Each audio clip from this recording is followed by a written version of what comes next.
Olá, povo de Deus, quinta-feira, 13 de outubro de 2022, 28ª semana do Tempo Comum. Nossa reflexão de hoje é a partir de Efésios 1, de 1 a 10 e Lucas 11, 47 e 54.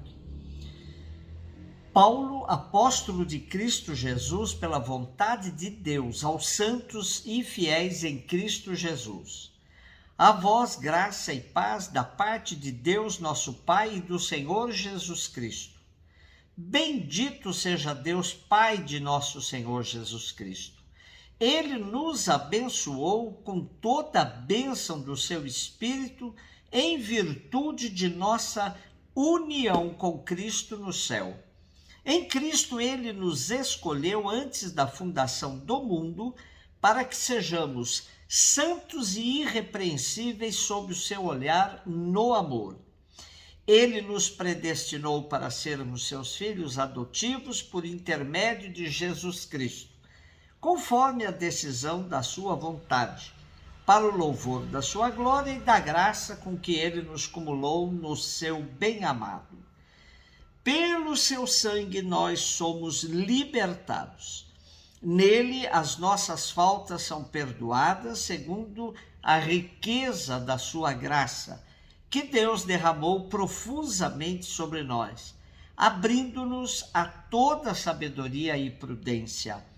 Ele nos fez conhecer o mistério da sua vontade, o destino benevolente que de antemão determinou em si mesmo, para levar à plenitude o tempo estabelecido e recapitular em Cristo o universo inteiro, tudo que está nos céus, tudo que está sobre a terra.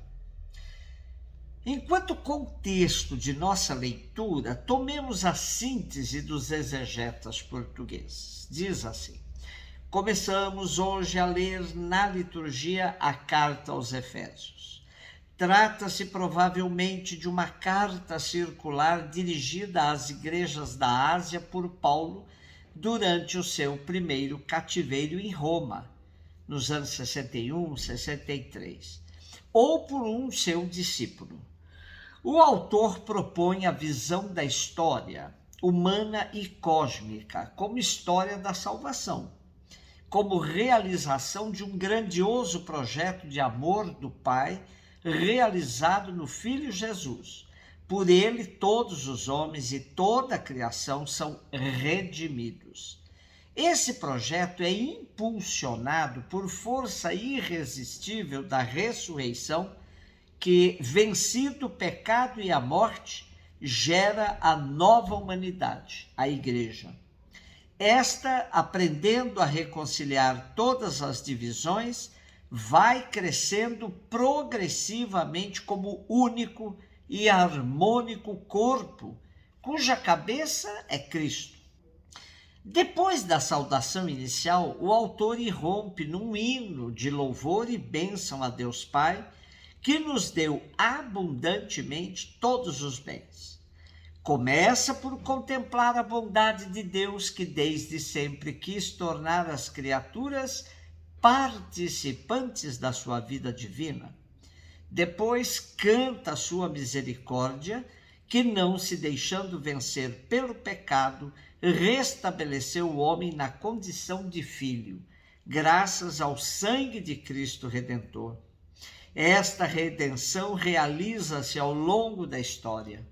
Deus Criador ama a multiplicidade da criação, mas, sendo comunhão de amor, também ama a unidade. Esta sua vontade é atuada em Cristo, que restaura nas criaturas a semelhança divina. Lucas 11, de 47 a 54, disse o Senhor: ai de vós, porque construís os túmulos dos profetas. No entanto, foram vossos pais que os mataram. Com isso, vós sois testemunhas e aprovais as obras de vossos pais, pois eles mataram os profetas e vós construís os túmulos. É por isso que a sabedoria de Deus afirmou: eu lhes enviarei profetas e apóstolos, e eles matarão e perseguirão alguns deles, a fim de que se peçam contas a essa geração do sangue de todos os profetas, derramado desde a criação do mundo, desde o sangue de Abel até o sangue de Zacarias, que foi morto entre o altar e o santuário. Sim, eu vos digo, serão pedidas contas disso a esta geração. Ai de vós, mestres da lei, porque tomastes a chave da ciência. Vós mesmos não entrastes e ainda impedistes os que queriam entrar. Quando Jesus saiu daí, os mestres da lei e os fariseus começaram a tratá-lo mal e a provocá-lo sobre muitos pontos. Armavam ciladas para pegá-lo de surpresa por qualquer palavra que saísse de sua boca. Profeta morto não fala. Desta forma, Jesus denuncia uma prática hipócrita das autoridades de Israel, que primeiro matavam os profetas e depois construíam mausoléus como homenagem póstuma. Esse esquema podia abranger várias gerações. Uma elimina o profeta, outra lhe dedica o mausoléu. Todas são membros da mesma família.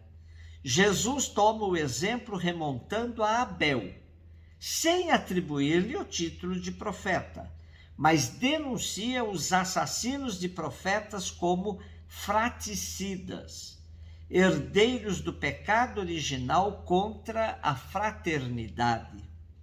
Zacarias encerra a série histórica com o agravante do lugar onde se cometeu o assassinato. Assim, Jesus, com ironia, desmascara a falsidade dos doutores da lei. Dizem venerar os profetas, mas não acolhem os apelos de Deus, tal como os seus pais. Por isso, não são melhores do que eles. Os profetas foram recusados e mortos porque eram incômodos. O mesmo sucede agora com Jesus. Uma outra acusação faz Jesus aos mestres da lei. Jesus verbera fortemente a arrogância intelectual e religiosa dos doutores da lei, que, embora dispondo dos instrumentos necessários, não seguem nem reconhecem o caminho que leva a Deus, indicado pela lei e pelos profetas. Pior ainda, tornaram-no inacessível ao povo, retirando aos preceitos e normas o seu verdadeiro significado. Hoje corremos o mesmo risco. Com nosso intelectualismo, tornamos a palavra de Deus em caminho oculto aos pequenos e pobres. Conhecemos a palavra e não a vivemos, e a tornamos distante do povo que tanto dela precisa. Depois de desmascarados, os mestres da lei e os fariseus viviam tramando a condenação de Jesus. Vivemos um clima de hostilidade e de ódio que muito se assemelha a essa situação vivida por Jesus. Estamos muito expostos nas redes sociais e podemos ser vítimas delas. Facilmente despertamos sentimentos contrários ao que falamos e defendemos. E quantas vezes corremos riscos de difamação e de perseguição. A sociedade de hoje não hesita em matar os novos profetas. E na maioria dos casos, já não se faz mausoléu, e sim tentam conspurcar a memória deles. Por isso, é tão oportuno lembrarmos das últimas palavras de Dom Helder Câmara.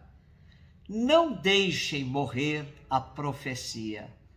Um beijo no seu coração.